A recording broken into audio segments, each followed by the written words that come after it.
The 70 soul ওয়ারাশেওনিতে আমার দিনগুলো এই পর্বে আপনাদের স্বাগত। জীবনের সবচেয়ে সুন্দর এবং গভীর গল্পগুলো প্রায়শই আমাদের নিজস্ব অভিজ্ঞতার ধুলোমাখা স্তরের নিচে লুকিয়ে থাকে।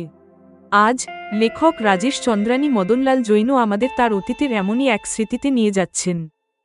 এটি ৪৮ বছর আগের স্মৃতি, যা জবলপুর ইঞ্জিনিয়ারিং কলেজের দিনগুলোর কথা মনে করিয়ে দেয়। তবে সত্যি বলতে, এটি একজন বাবার নীরব ভালোবাসা, ছেলের প্রতি তার গর্ব এবং সেই অদ্ভুত মুহূর্তের গল্প যেখানে বিদায় এবং পুনরায় মিলনের আশা একসাথে স্পন্দিত হয়। আসুন রাজেশজির হৃদয়স্পর্শী স্মৃতি, অদ্ভুত মুহূর্ত শুনি। এই স্মৃতিগুলো ৪০ বছরেরও বেশি পুরনো। আমি জবলপুর ইঞ্জিনিয়ারিং কলেজে পড়তাম। সেই দিনগুলোতে আমি জবলপুর এবং ওয়ারাশেওনির মধ্যে বেশ ঘন ঘন যাতায়াত করতাম। বালাঘাট থেকে সকাল ৫:৩০টায় একটি ভালো সরকারি বাস ওয়ারাশেওনিতে পৌঁছাত। যে দিনগুলোতে আমাকে জবলপুরের উদ্দেশ্যে রওনা হতে হতো, আমাকে খুব ভোরে ঘুম থেকে উঠতে হতো। আমার দাদা দাদি, বাবা এবং মা তো এমনিতেই প্রতিদিন খুব ভোরে উঠতেন। আমি যখন বাড়ি থেকে তৈরি হয়ে বের হতাম, তখন আমার দাদা দাদি এবং মা বিদায় জানাতে সজল চোখে দরজায় আসতেন, কিন্তু আমার বাবা বাসস্ট্যান্ড পর্যন্ত পুরো পথ আমার সাথে হাঁটতেন।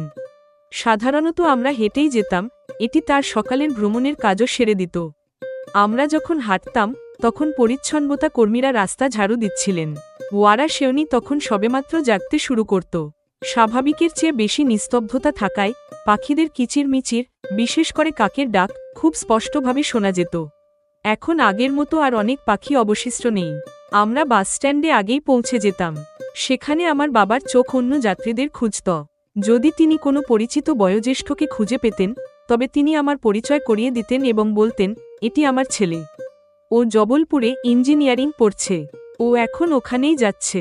এমন পরিচয়ের পর তিনি স্বস্তি বোধ করতেন যে তিনি আমাকে কোনো বড় মানুষের তত্ত্বাবধানে সঁপে দিয়েছেন এবং যাত্রার সময় আমাকে কোনো সমস্যায় পড়তে হবে না। আমি প্রায়ই একটা জিনিস লক্ষ্য করতাম।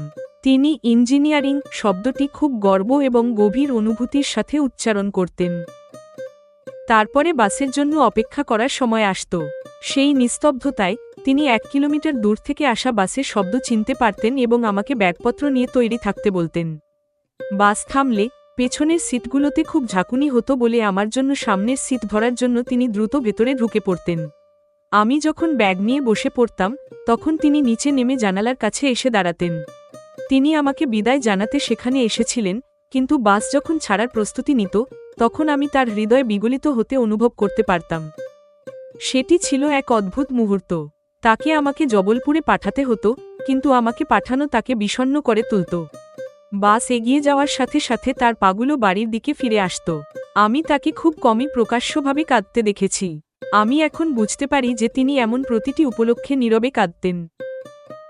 আমাদের সারা জীবন এমন সব অদ্ভুত মুহূর্তে ভরা থাকে। আপনারা এইমাত্র রাজেশজির স্মৃতি, অদ্ভুত মুহূর্ত শুনলেন।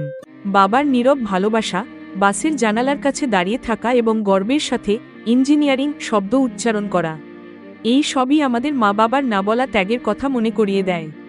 জীবন সত্যিই এমন অদ্ভুত এবং অম্লমধুর মুহূর্তের এক সুন্দর শিল্পকলা। আমরা আশা করি এই গল্পটি আপনার হৃদয়ের কোনো কোণ স্পর্শ করেছে। এট্রিয়া এস অ্যাম্বিশনস আমাদের সাথে যোগ দেওয়ার জন্য ধন্যবাদ। এমন আরও অকথিত গল্পের জন্য আমাদের সাথে থাকুন। সাদর প্রণাম, সদর প্রণাম।